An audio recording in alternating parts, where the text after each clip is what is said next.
Star Enterprises tó wà ní kíátíkà Àhóyàyà nílùú Ògbómọ̀ṣọ́. Inú ọjà la wà ní Kìṣí, Àmìlẹ̀gbẹ̀ àti ọjà gbọ́ọ̀rọ̀ nílọrin. Jẹ́ríkò la wà ní Ìbàdàn. Bẹ́ẹ̀ ni ládùúgbò Ẹ̀fẹ̀dí nílùú Ìgbòho. Power line náà sì wà lóṣogbo. Ẹ pè sórí àwọn ẹ̀rọ ìbánisọ̀rọ̀ yìí 08065851196 tàbí 08035392897.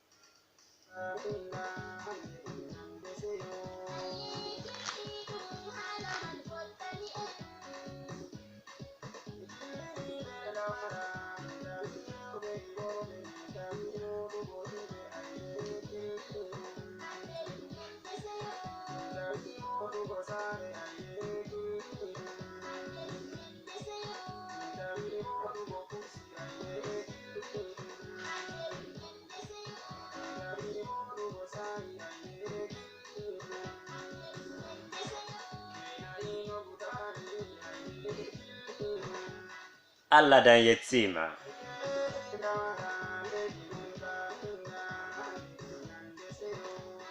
Yetore Allah.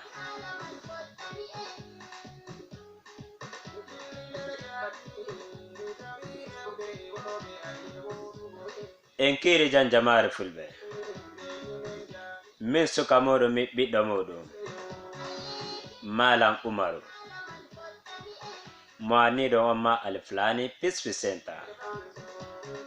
Emi sanna leñu butu. Emi sanna jamare Fulbe butu. Del leydi Ogbomoso. Del leydi Oyo State. Fudar leydi to ɓe nan tan mi kikirene ɗo.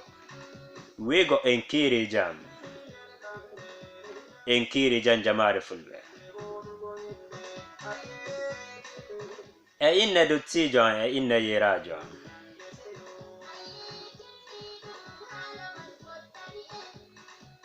Bawo mi yetti jungo Allah mi sanna nan Muhammad. Mi sanni modibbe. Mi sanni mawɓe. Mi sanni laamiɓe fu.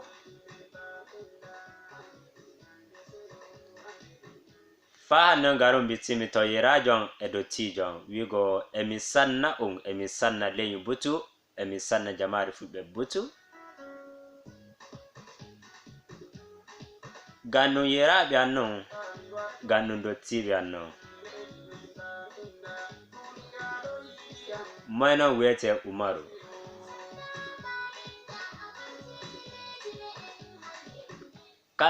Kamɓe kuma karen fooɗi ko watti leñu butu na jamare Fulbe butu. Watti ɗum anni Umaru.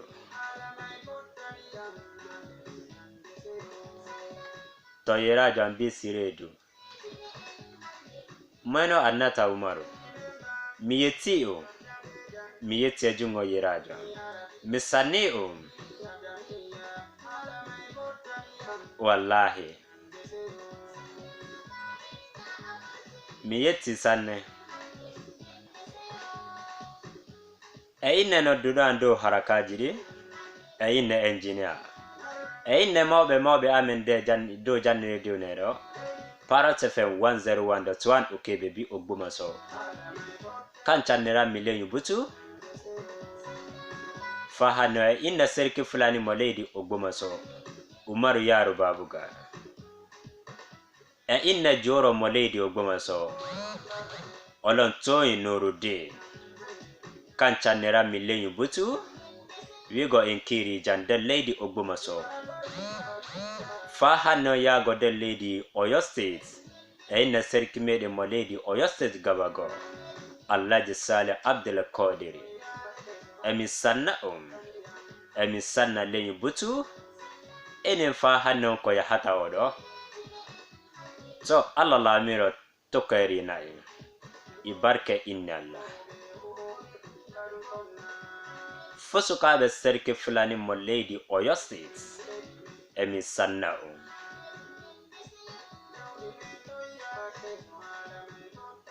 Alhaji Sajo.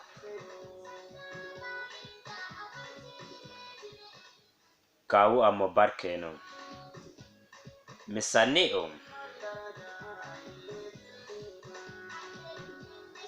Allah laamiro tokkayri nayi. Barke inne Allah.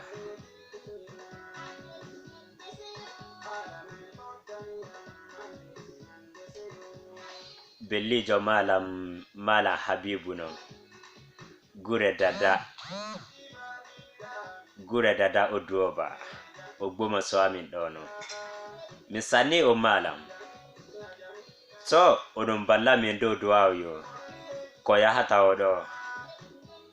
Beji di marusugo fa Fulbe. Odum modi be. Chawri ga inni Allah. Sei kana bani. Emi ela mfa hanno. Odum mawbe. Odum modi be mawbe. Chawri ga inni Allah. Malam Umaru. Ela do ko ya hata odo chawre ga inni Allah ala lamira wallan ala lamira jaba du'a meri barke inni Allah do tijo mubaraka Allah jamar joro tumbi ira sapa emisanna fahana emisanna joro moledi olodo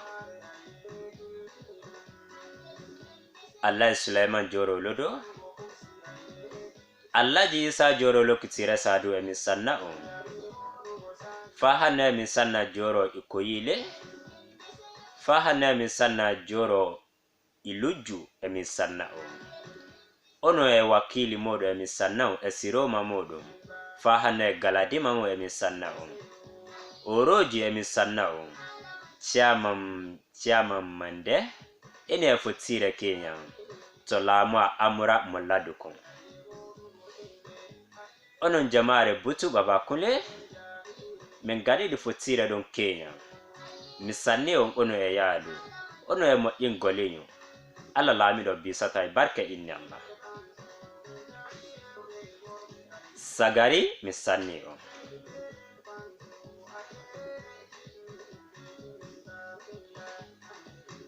Allah ji amadu joro tumbi irasa kwa bebi misanna be jamaare Fulbe butu dalledi irasa kwa fa hanna bebi misanna be mawbe dalledi Ogbomoso dalledi Oyo State gabago bebi misanna be joro moledi Ogbomoso fa hanna Allah ji isa joro lokti irasa du bebi misanna fa hanna bebi misanna be joro olodo e joro ikoyile Allah Sulaiman joro cheroji bebi misanna fa hanna bebi misanna be Allah ji Ismail joro legban e serki Fulani Ali Jafaru e baba maloma joro ikode aruja bebi misanna ala lamira wallange barka inni Allah baba maloma joro ikode aruja mimma e misanna ala lamira wallange barka inni Allah ala lamira ya rabulaku yeso barka inni Allah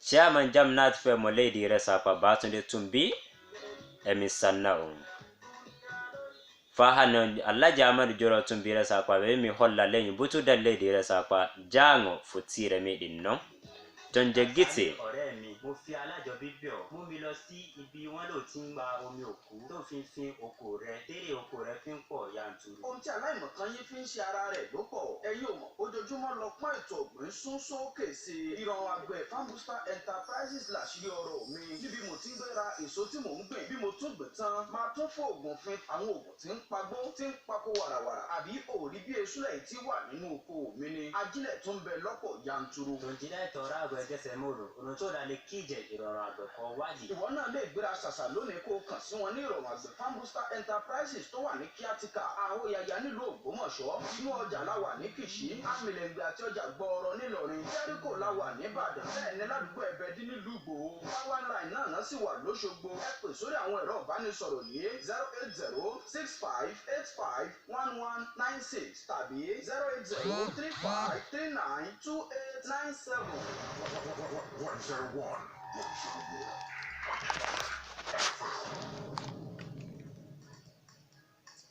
Ikini alálùbáríkà ìkànnì ayé kò tọ́ Parrot 101.1 FM lókè bèbí l'Ógbómọ̀ṣọ́ ní ìtẹ̀síwájú àwọn ètò wa ní